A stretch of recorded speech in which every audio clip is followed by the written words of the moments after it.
From a lab at Oregon State, Sarah Masoni works with companies big and small to create flavors, develop products and market them.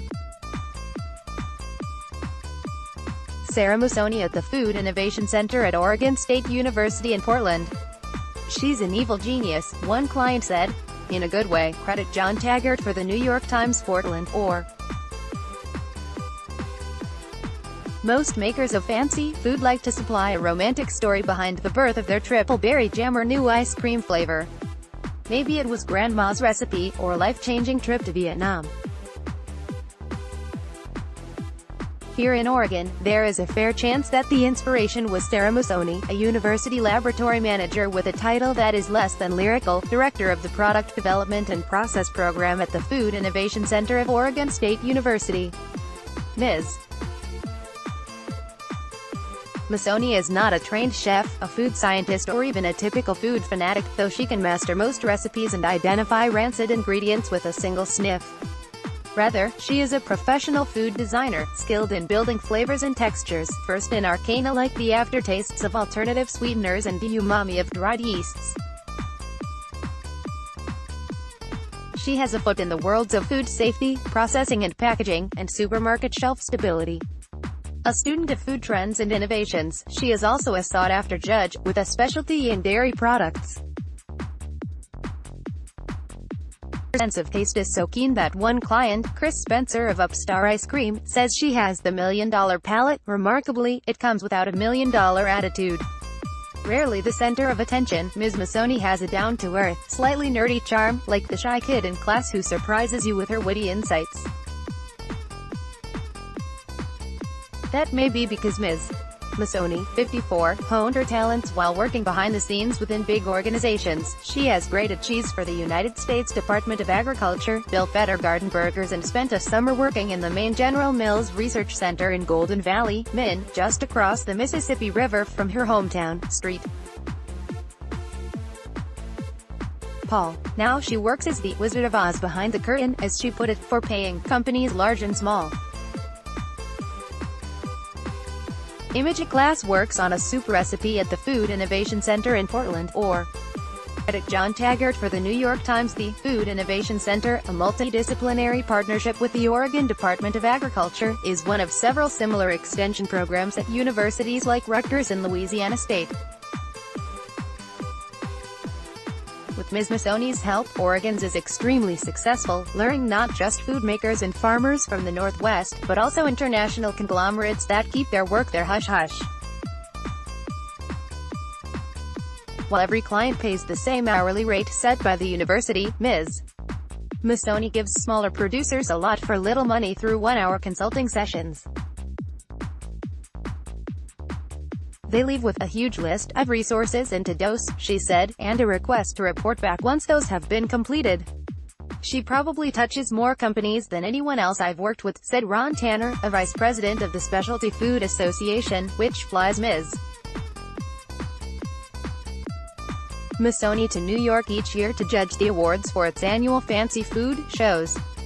Making dreams come true. It doesn't hurt that the center, just across the street from the Willamette River, in this city's booming Pearl District, it is in the heart of one of the country's most innovative food cities, where word of Ms. Masoni's skills has spread by word of mouth. "Every store in Portland, you would see stuff that I've worked on," said Ms. Masoni, whose successes include Bob's Red Mill Oatmeal Cups, Ched's Cheese Straws, Elliot's Adult Nut Butters, Choi's Kimchi, and ice cream sandwiches from Ruby Jewel, which started in the center's incubator kitchen for new entrepreneurs and now has a 10,000-square-foot factory.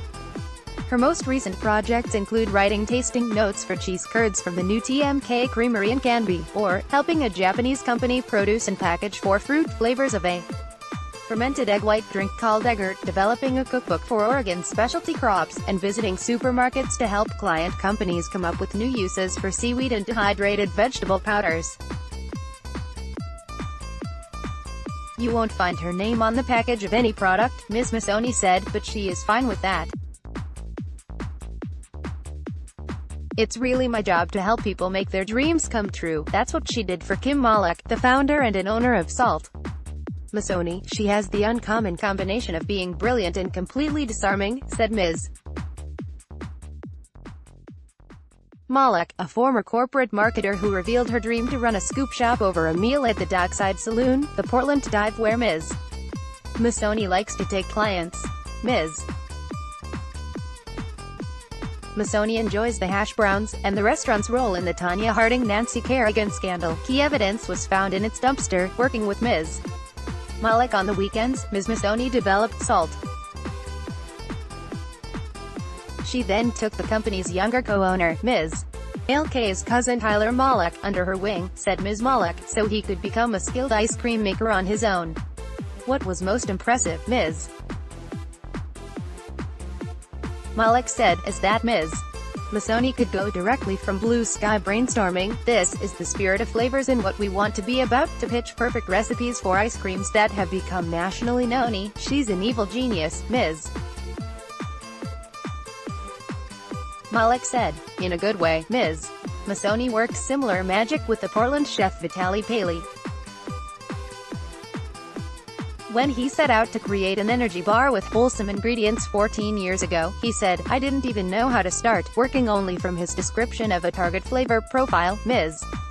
Masoni blended organic fruits and Oregon hazelnuts to make the Fruity Nut Palate bar, incorporating a little oat bran to keep it from being sticky. She also helped get the bars onto supermarket shelves by advising on nutrition labeling and other mass production issues. The product got a new life, Mr. Palate said, when a buyer for a cheese shop tasted one at a dinner. Now the Fruity Nut Bar is also made in attractive slabs that regional grocers sell as an accompaniment for cheese. Ms. Masoni has had a lifetime to accumulate expertise. Her grandparents ran creameries on the West Coast, and her father, Edmund Zatola, was a professor of food science at the University of Minnesota who talked shop every night at dinner. He once took the family on European tour of dairies, where the young Ms. Masoni stayed with the owners of the Laughing Cow Processed Cheese Company.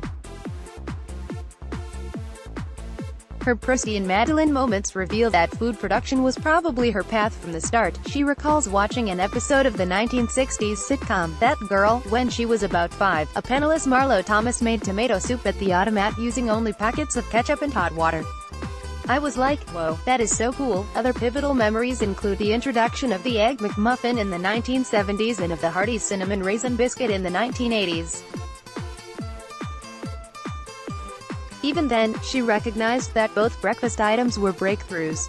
An undergraduate, Ms. Masoni minored in food science, but her major was art. That has served her well. I look at food ingredients as colors, she said.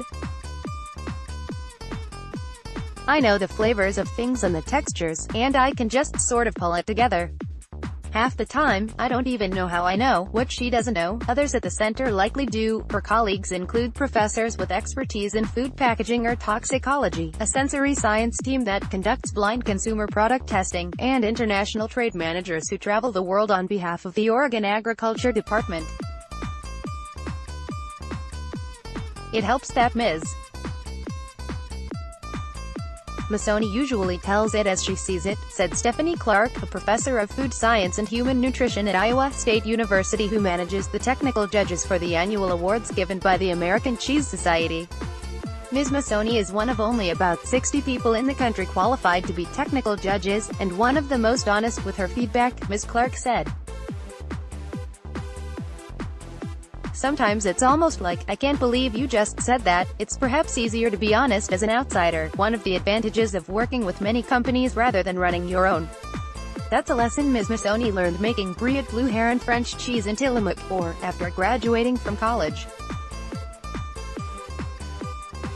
One day she anxiously waited 12 hours for the cultures to grow in 300 gallons of milk, a process that usually takes 40 minutes. Oh, my God, Ms. Masoni recalled thinking, this is way too much responsibility. Correction, an earlier version of this article misidentified the university where Sarah Masoni's father, Edmund Zatola, was a professor of food science. It was the University of Minnesota, not St. Paul.